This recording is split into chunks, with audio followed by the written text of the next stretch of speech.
দমের ঘরে দেখনা চেয়ে আসতে যাইতে কতক্ষণ, চোখেরই পলক পড়িতে যতক্ষণ এ জীবন। ফাঁকি দিলে দমের পাখি, সবকিছু তো আর হবে মাটি, স্ত্রী পুত্র এই সংসারী কেহ কারো নয় আপন। ওরে সময় নাই তোর এক মুহূর্ত, কিসে রইলি ব্যতিব্যস্ত, এবারও পরিবি ফেরে নাচি নিলে আপনজন। কিসের আশা কিসের বাসা, নিঃশ্বাসের নাই ভরসা, এবারও হইল না দিশা, করিতে তোমার ভজন।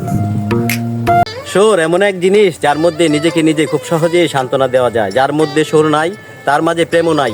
আর মহান আল্লাহ বলেছেন, আমি আল্লাহ নিজেও সেখানে নাই। পানিতে পড়লেই কেউ মারা যায় না, মৃত্যু তখনই ঘটে যখন আপনি সাঁতার কাটতে জানেন না।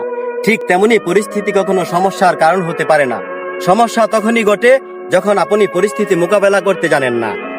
যে ব্যক্তির ভালো মন্দের বিচার করার জ্ঞান নাই, আমার মতে তার কোনো ধর্ম নাই। আর যার ধর্ম নাই, মহান আল্লাহ বলেছেন তার কোনো নেক আমলও নাই। আপনারা কি বলেন ভাই? কমেন্টের মাধ্যমে জানাবেন, আপনাদের মতামত চাই।